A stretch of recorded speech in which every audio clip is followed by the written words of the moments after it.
歡迎收睇我哋 channel。Hello， 大家好。今日咧，我哋有兩單消息咧，要同大家分享嘅。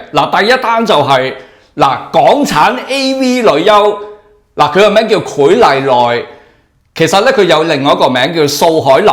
佢係被捕喎。佢涉嫌咧代言推廣非法賭網啊。重案組喺深水埗咧就拉人，而家保釋。第二單新聞就係 Save Lily。非常父母，我哋咧之前咧拍過幾集嘅去講佢嘅。今日又有最新消息喎。而家瑞典咧疑似係將撫養權永久咧轉去當地嘅夫婦啊。呢對非常父母咧就話啦，喂，你咁樣違反人權喎。呢個就係曾生，另外佢隔離嗰個咧就係關小姐。喂，仲叫關小姐，應該關女士。呢位關女士、曾先生，早排咧佢哋有個網頁叫 Save Lily。因為佢哋指控瑞典當局咧強行將佢個女叫 Lily 帶走咗，同埋咧由呢個寄養家庭咧就照顧。呢件事咧我哋報導過好多集㗎啦。最新發展，咁而家咧呢個曾生咧就話佢哋兩個人，曾生呢個關女士咧就話香港時間6月25號凌晨，傳媒就發放消息。佢就指出話，瑞典當局佢哋咧就不設聆訊啊，唔設聆訊，將佢個女 Lily 嘅撫養權永久咧就轉讓咗一對瑞典嘅夫婦啊。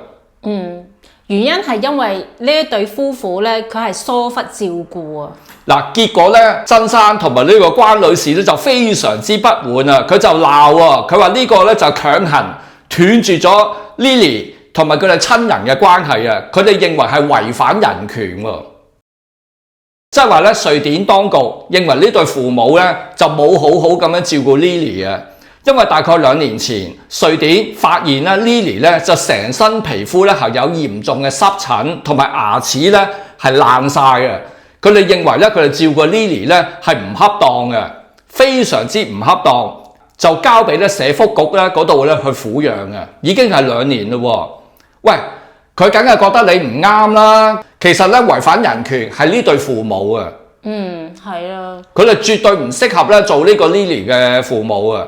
你諗下啦，你自己喺屋企生佢個女出嚟，生阿 Lily 出到嚟，喂，你冇好好咁樣帶佢去醫院嗰度打針喎，走去做 body check， 乜都冇喎。係咯，搞到有皮膚病又有牙齒問題。咁樣其實好人都養壞啊！就因為搞成咁啦，所以瑞典嗰方面咧就諗過啦，都唔好交翻俾你啊！如果 Lily 交翻俾你嘅話，喂，你自己都養唔掂你自己啊！你點樣養 Lily 啊？而家 Danny 咧仲喺香港嘅社會福利處嗰度噶嘛，係咪？咁而家就係啦，要睇你兩個嘅行為啦。香港嗰邊，而家瑞典嗰方面咧就確認咗唔會將 Lily 咧係交翻俾佢啊！我覺得係正確嘅嚇。不過咁啊，呢對非常父母佢就批評瑞典喎，佢就話啦，而家 Lily 咧離開咗佢哋咧有21個月，佢哋認為 Lily 咧作為香港嘅永久性居民嘅權利，令到佢哋冇辦法咧重逢，而家造成咧家庭嘅關係咧進一步疏離喎，佢哋咧就鬧瑞典當局嘅行為違反歐洲人權公約第6條。獲得公平審訊嘅權利，同埋第8條尊重家庭生活嘅權利。呼籲瑞典當局盡快執行遣返令，並且希望香港入境處咧處理啦，協助 Lily 早日返香港喎。其實咧呢對父母咧，曾生同埋關女士咧有學識嘅喎，識啲英文嘅喎，其實學識就唔差㗎。呢個男嘅就話自己咧以前係救生員。而且咧，佢係識得物理治療嘅喎，而個女嘅咧曾經係教書嘅，咁即係話佢哋係知識分子。但係點解當初喺瑞典嗰度咧，選擇喺屋企咧就生 BB 啦，生第一胎就死埋，第二個就係 Lily，第三個就係 Danny。咁 Danny 喺香港咧度出世嘅，咁而家 Danny 喺呢個社會福利處喎，照顧緊喎，仲未交翻俾佢嘅喎，咁而家佢居然怪責瑞典啦。怪責瑞典當局點解咧就安排 Lily 喺當地嘅 local 人嘅父母嗰度撫養緊喎，就唔交翻俾佢喎。我見到網上咧好多人就咁講，瑞典政府係英明啦，你個女喺瑞典啊生活好好啊，如果交翻俾你啊，你都唔識照顧佢啦，你邊處養得掂呢？如果你養，咪真係叫香港政府去養嘅啫。如果你咁樣搞法，係咪？佢兩個都冇嘢做喎。我唔明白點解呢？唔係冇讀過書，唔係冇學識，點解佢哋生活得咧咁冇文化嘅？嗱，而家人哋話你好冇文化，而且咧你自己屋企生咧都算啦，但係你唔帶嗰個小朋友去醫院度 check up， 唔帶佢打防疫針啊，唔帶佢 check 個 body 啊，你細路哥咁細個個 BB， 你應該帶佢去呢個醫院嗰度檢查身體，同埋打啲防疫針咁樣嘅。你乜鬼嘢佢都冇做噶嘛，因為佢哋冇做過啊嘛，呢啲嘢引致到個細路咧照顧又唔好啦，搞到個細路哥阿 Lily 皮膚病，頭先我哋講啦，皮膚病牙齒爛晒啊嘛，咁你呢樣嘢證明你係疏忽啦，冇常識啦，讀咁多書你連呢啲常識都冇啦，人哋瑞典政府咪做得好咯，係咪？咁你而家你仲鬧翻瑞典政府啊轉頭？咁所以咧，好多網民咧就認為佢哋咧就離晒譜啦，就覺得佢哋你讀咁多書，連呢啲基本嘅知識咧都唔識啊！佢哋就講人權喎，咁有冇諗下阿 Lily 嘅人權啊？你仲好意思講人權喎？你對阿 Lily 好好咩？係咪啊？呢對父母仲學人講人權喎？你有冇對 Lily 講人權啊？你生佢出嚟，你有冇帶佢去睇醫生啊？有冇帶佢 body check 啊？冇啊嘛！有冇帶阿 Lily 過去打防疫針啊？冇喎，全部都冇喎。咁喺一個好污糟嘅環境裏邊咧養阿 Lily 喎，養咗2個幾月啊。跟住又賴話有啲咩宗教嘅信仰，仲話有咩宗教嘅信仰喎？你咩宗教嘅信仰啫？係咪？我覺得瑞典政府係處理得幾恰當嘅嚇。咁香港社會福利署咧都要考慮好多個因素，應唔應該咧將阿 Danny 交翻俾呢對父母啦？因為要考慮好多因素啊嘛。喂，你又冇居無定所喎，又根據翻佢個大女咧死咗嘛，1個月後喺嗰個叫做芬蘭嗰度咧就死咗啊嘛，嗰件事啦，同埋二女 Lily， 哇，因為佢哋疏忽照顧啊，令到佢咧嗰啲棚牙爛晒啦，身體咧有嚴重嘅濕疹啦，然後咧俾瑞典當局交俾有撫養權一對父母嘅撫養權永久照顧啦。考慮好多因素，喂，你又居無定所，你又有曾經疏忽照顧兒童嘅歷史嘅事故發生喎。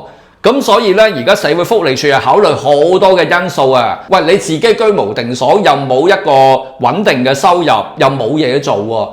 你叫社會福利署點樣可以安心咧交翻 Danny 咧俾佢咧？係咪？你要人哋交翻俾你，你係咪要做啲嘢咧？做俾人哋睇咧？係咪啊？即係等人哋覺得你係真係咧有能力照顧你嘅小朋友啊嘛，而唔係喺度咧求其喺度咧，即係成日走出嚟有個記者訪問你，你就噏兩句啊咁樣喎，係咪？咁至低限度你做人哋父母要稱職，要稱職咯，真係。嗱，我哋講下第二單新聞。嗱，港產 AV 女優佢嘅藝名咧叫素海霖，咁啊原名咧就叫蘇海林，又名嘅許麗奈。嗱，近日咧因為涉嫌啦一宗非法賭博網站嘅代言人，咁啊有關嗰個網站咧發布咧，因為由佢咧負責拍攝呢個廣告嘅影片。嗱，雖然咧呢個素海霖早排咧就話查詢嘅時候咧。佢話嗰個網站係屬於馬來西亞合法咁樣登記嘅，佢係自稱咧個宣傳對象就並非香港嘅市場。不過咧25號警方咧就表示啦，佢哋發現咧有非法賭博嘅網站聘請呢個代言人進行宣傳啦，同埋推銷網上賭博啊。因為香港係犯法嘅，如果你網上推銷呢個賭博，尤其是招攬咧嘅賭客呢啲非法嘅賭博網站咧進行投注。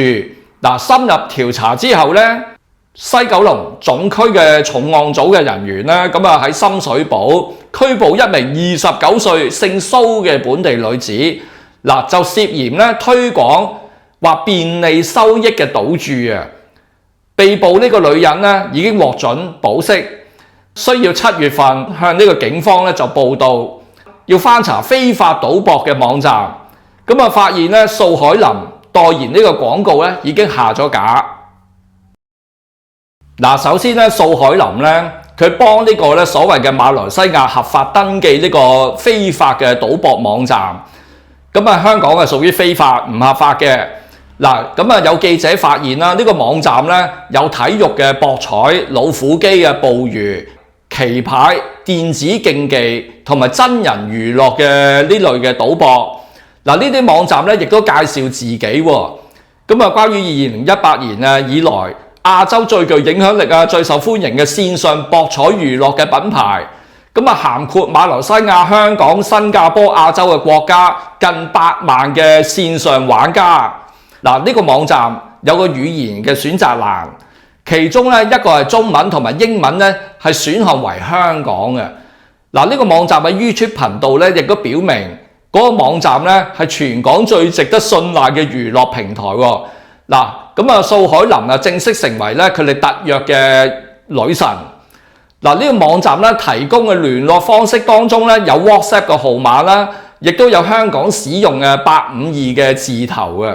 咁即係話，喂，你就話馬來西亞咧嗰度咧登記嘅，但係咧你有香港嗰個選擇就俾人哋揀啊嘛。咁即係話你做埋香港嗰啲線上嘅賭博生意啦，咁咪真係非法咯，咁咪真係唔合法咯。好明顯呢個素海霖咧，佢代言人咧呢個網站喺香港咧係真係犯法嘅呢個非法賭博網站。嗱，一位執業嘅大律師陸偉雄嗱早排咧就表示啦。佢話只要咧你宣傳嗰個人，你身處喺香港，你進行任何嘅推廣嘅賭博成分呢啲咁嘅遊戲，已經干犯香港法例中第148條賭博條例第16B 條，任何人唔可以明知道而去推廣或者咧便利收受賭注，又或者向收受賭注，又或者投注。最高刑罰經過訴訟啊、程序啊、定罪咧，最高可以罰款500萬或者監禁7年啊！咁即係話咧，佢代言人喺香港咧就係犯法噶啦。即係點講都講唔通啦。點講你都講唔通噶啦！你喺香港係唔可以做呢方面嘅代言人嘅，係唔可以做嘅，因為呢樣嘢擺明就係犯法嘅。嗱，其實咧呢個素海霖咧幾年前啊，去進軍日本 AV 界，咁 AV 真係成人色情嘅錄影帶啦，係咪？網站嚇色情嘅網站啦，做 AV 女優啦，咁啊出咗名嘅喎，咁啊幾年之後啦，咁啊好似咧話唔拍咯喎，而家唔拍咯喎，咁啊可能咧揾唔到食啦，揾唔到食，可能揾唔到食啦，咁啊有人揾佢拍呢啲網上賭博，佢又走去拍喎，咁啊仲有喺香港度拍喎，喂！你走去做呢樣嘢之前，你有冇問過律師呢？如果你問到 AI， 喂，合唔合法㗎？我喺香港做呢樣嘢，咁得唔得㗎？咁我相信 AI 都會答到你啦。佢連呢啲嘢都冇問啊，我相信。但係好少人會問呢啲嘢問律師㗎喎，因為律師係要收錢㗎嘛。嗱，最大嘅問題，佢連呢啲咁緊要嘅嘢都唔問下一啲咧關於法律常識嘅問題啊！你而家收咗人哋錢，走去幫人哋賣廣告，而家就好啦，即係俾人。即係而家就協助調查啦，可以保釋啦。喂，最高罰款係500萬喎，坐監7年喎。哇，都好犀利，好嚴重喎，大佬。罰都好誇張。係啊，即係我唔係太明啊，點解呢啲嘢佢都唔會問下一啲相關嘅法律人士嘅知識啊？係咪？你問 AI 都答到你啦，係咪？所以我哋真係唔明白點解咧呢啲人會走去做呢樣嘢嘅。佢可能諗住搏咯，會唔會因為嗰個酬勞咧好高咧？唔知酬勞會唔會好高啦？嗱，而家我哋想講就係咧，咁啊呢個素海霖嗱，之前拍 AV 咧係屬於黃啊嘛，黃色噶嘛呢啲事業，咁而家賭博黃同埋賭喎，即係黃賭毒啊嘛，佢係黃同埋賭啊掂埋喎。咁其實咧，即係你咁後生都係廿九歲啦嚇，都算係後生啦。咁你喂呢啲嘢你唔好做啦，你做嚟做乜啫？係嘛，影響一世噶嘛。嗱，今集嘅影片咧就係咁多啦。嗱，歡迎大家留言講出你嘅睇法啦。你覺得 Save Lily 咁啊？而家 Lily 咧就喺呢個瑞典有撫養權嘅父母啊照顧緊佢嘅喎。咁啊，大家覺得點睇咧？咁啊，希望咧呢個啦，曾生同埋呢個關女士咧可以咧，希望佢可以做翻好啲啦嚇。如果你想 Lily 翻嚟嘅，我覺得佢唔係咁容易啦。如果你想 Lily 翻佢嘅身邊。仲有 Danny 咧，而家喺社會福利處咁啊照顧緊嘅，咁啊其實咧要佢呢個父母咧要做好多嘢，證明咧佢係能夠照顧到個細路哥嘅安全同埋健康咧，唔係咁容易嘅。仲有啊，佢哋仲諗住再生噶嘛。佢啊，佢早排就諗住仲話生第4個啊，諗住哇！你有冇錢養啊？你有冇地方住啊？佢而家居無定所喎，佢兩個係咪？咁啊，你有冇一份正職咧？如果你養唔掂，係咪要政府幫你養啦？你咁樣搞法係咪？咁啊，歡迎大家留言啦嚇，講出你嘅睇法啦。如果大家未訂閱我哋 channel， 麻煩大家免費訂閱我哋 channel 啊！多謝你嘅支持，我哋下次再見。Thank you，拜拜拜。